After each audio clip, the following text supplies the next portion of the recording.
राज्याच्या महिला आणि बालविकास मंत्री आदिती तटकरे आणि रोजगार हमी आणि फलोत्पादन मंत्री भरत गोगावले यांच्या प्रमुख उपस्थितीत अलिबागमधील जिल्हा नियोजन भवन या ठिकाणी राज्य रोजगार मेळावा उत्साहात संपन्न झाला। या मेळाव्यात अनुकंपा आणि लिपिक भरती नियुक्ती आदेश वितरणाचा राज्यस्तरीय कार्यक्रम आयोजित करण्यात आला होता, ज्यामध्ये अनेक पात्र उमेदवारांना नोकरीचे पत्र प्रदान करण्यात आले। या रोजगार मेळाव्यामुळे रायगड जिल्ह्यातील आणि आसपासच्या परिसरातील तरुणांना रोजगाराच्या चांगल्या संधी उपलब्ध झाल्या। यावेळी दोनही मंत्र्यांनी उपस्थित उमेदवारांना पुढील वाटचालीस शुभेच्छा दिल्या आहेत। अनुकंपा तत्वावरील आणि लिपिक भरतीमधील नियुक्ती आदेश मिळाल्याने अनेक कुटुंबांना मोठा दिलासा मिळाला आहे।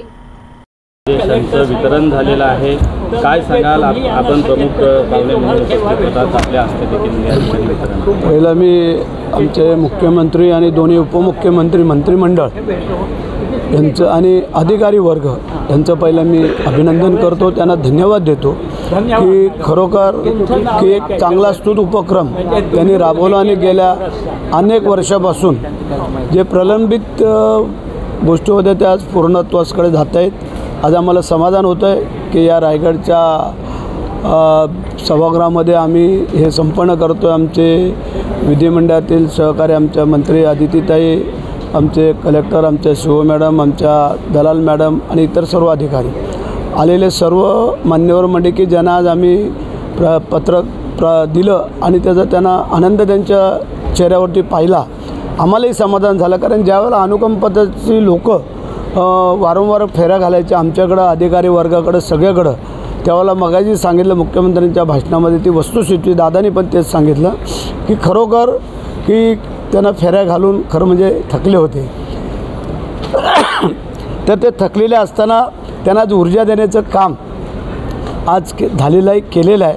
आणि त्याच्यामुळे मला वाटतं आहे की 10,000च्या पुढे ह्या ज्या काय आज आम्ही त्यांना अपॉइंटमेंट लेटर दिलेलं आहे, निश्चितच 10,000 तर लोक आहेतच, त्यांचे कुटुंबीय आहेत, त्यांचे नातेवाईक आहेत, या सगळ्यांचे आशीर्वाद या महायुतीच्या सरकारला, आमच्या मुख्यमंत्री, आमचे उपमुख्यमंत्री आम्हाला सगळ्यांना मिळतील आणि खास करून आमच्या अधिकाऱ्यांना।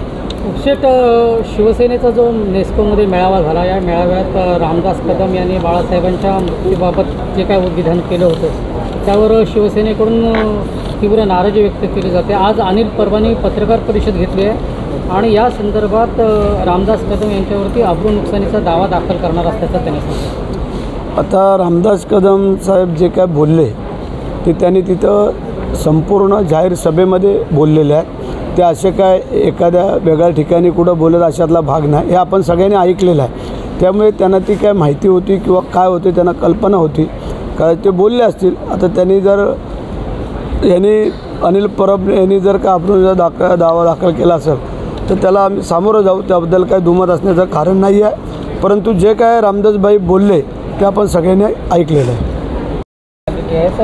रायगड जिल्ह्यात साधारण किती लोकांना अशी नियुक्ती पत्र मिळालं, किती लोकांना याचा लाभ होत आहे? साधारणपणे राज्याचे लोकप्रिय मुख्यमंत्री देवेंद्र फडणवीस साहेब, उपमुख्यमंत्री एकनाथजी शिंदे साहेब आणि उपमुख्यमंत्री अजितदादा यांच्या मार्गदर्शनाखाली सन्मान्य मुख्यमंत्री महोदयांनी जो 150 दिवसांचा कार्यक्रम प्रत्येक विभागाला देण्यात आला होता, त्याच्यामध्ये सामान्य प्रशासन विभागाने हा एक उपक्रम हाती घेतला आणि आज हा रोजगार मेळा त्या निमित्ताने आयोजित करण्यात आला।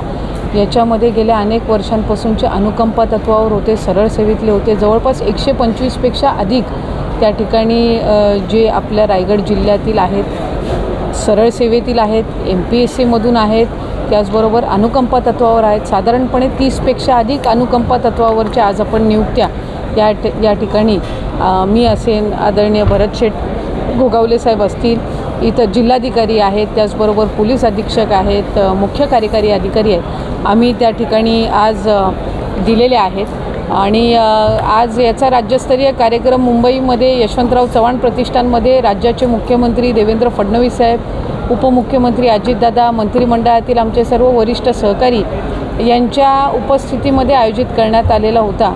आणि त्याच्यामध्ये सुद्धा आम्ही ऑनलाईन पद्धतीनं VCद्वारे आम्ही सहभागी झालो। त्यांचंही मार्गदर्शन रायगड जिल्ह्यातील ज्यांना आपण नियुक्तीपत्र दिलं त्यांनाही त्यानिमित्ताने मार्गदर्शन त्यांचं ऐकायला मिळालं। आणि साधारणपणे हा उपक्रम हाती का घेतला गेला याच्यामधले गेल्या अनेक वर्षापासूनच्या सरळ सेवेतल्या MPSCतल्या अनुकंपा तत्वाच्या काय काय अडचणी त्यानिमित्ताने होत्या, जेणेकरून ही जी सगळी प्रक्रिया ही प्रलंबित राहत होती किंवा त्याच्यामध्ये अनेक अडचणी येत होत्या, त्या दूर करण्यात आल्या. आणि सरळ सेवेमधल्या नियमांमध्ये सुद्धा गेल्या अनेक वर्षांपासून बदल झालेला नव्हता.